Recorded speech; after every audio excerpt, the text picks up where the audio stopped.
Camera. Sound. Okay, scene 1, shot 1, take 1. Action.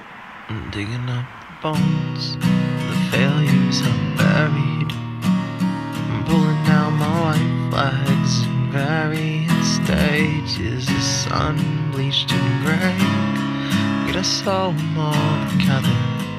Good fashion the bones into a frame. Tie the flags on the string, stretched across until their wings. I'm no closer to... My name is Maxwell Cianci, and I am a film student at Point Park University's Conservatory of Performing Arts. I am a sophomore in the program, and I am a filmmaker there.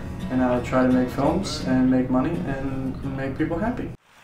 'Cause he's always gone too long. Anytime she goes away.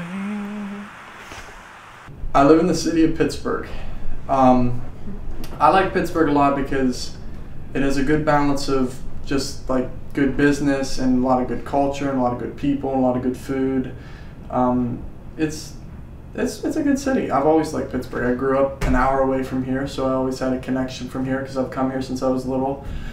And they do have a very good growing film industry too, just like within the city of Pittsburgh, which is nice as an aspiring filmmaker because it's not a city like New York where it'd be very intimidating to go into different studios and stuff like that. But here it's not completely low scale, but it's low scale enough to where they kind of welcome you with open arms and they try to help you as much as they can. And I think that's hard to come by in, you know, a city, big city like this.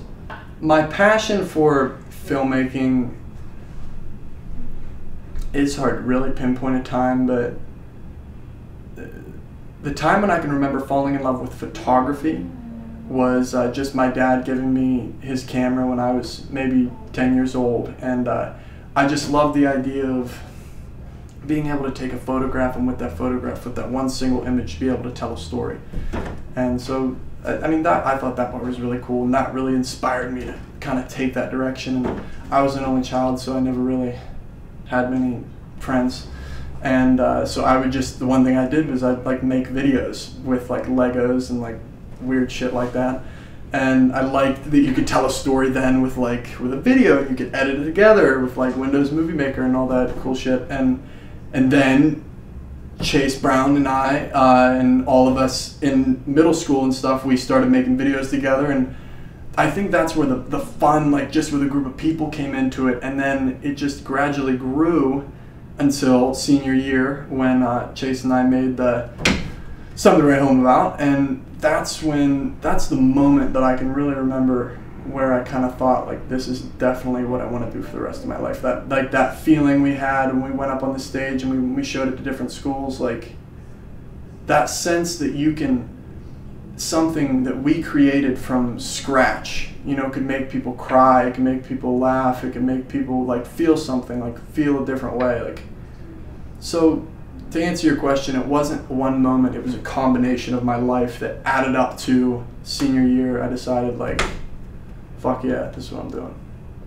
Some of the struggles I faced as a filmmaker were definitely just like self-doubt, and I was self-conscious about my ability, and just I doubted the ability constantly that like I could make it, which I feel like is healthy in any sort of thing, because if you go into it too overconfident, too cocky, that I feel like you just build up like so much momentum and so much just like overconfidence that, you know, you end up breaking down. But I definitely just the fear of not making it, the fear of putting all this money into an art school and, you know, flipping burgers in 10 years, like that really, you know, messed with me. But then I just watched like a really good movie, and I would just be like, any risk is worth being able to do this, because, you know, when you're doing what you feel like you're put on this earth to do, I feel like any risk you have to take to get to it is really worth it, even if that means being in debt for the rest of my life or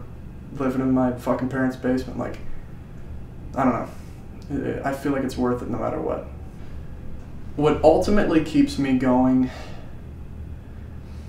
is hope and just determination to make it and to make something of myself and achieve the goals that I've set up for myself. And like, I know I said it before, but just like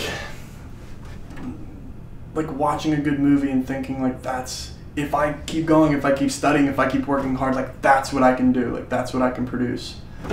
So just what keeps me going is the want to succeed in my field against the like 90% chance that, you know, I will. God damn, you look holy, hid from behind with light. You're a painting of a saint, and I'm nervous stumbling over my lines when I tell you I love you. When we stare. The project that I'm currently working on is titled Grief. It is a 5-minute short film from my school.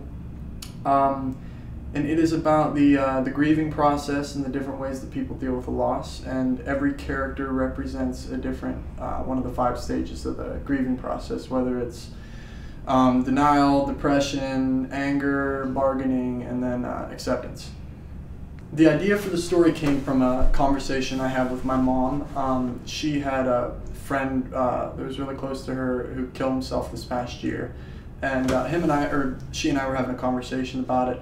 And she was kind of beating herself up over it a little bit because she thought she should have saw the signs and she thought she should have said something to him.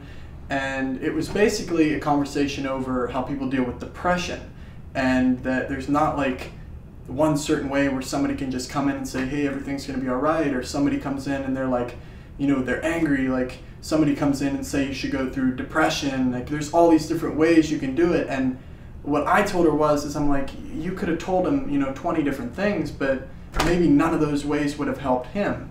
And I kind of kept thinking about it, and basically what I said to her was sometimes all that somebody needs is just for you to be there for them.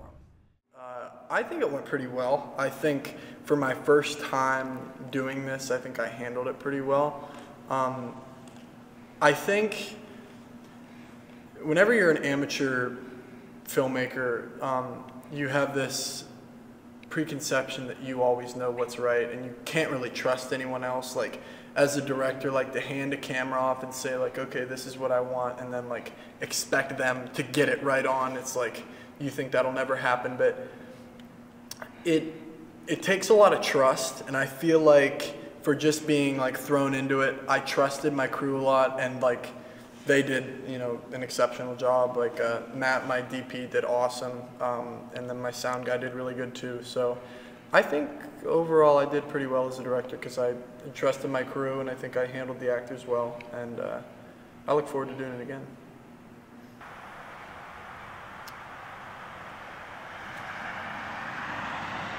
Okay, cut. All right, that's a wrap.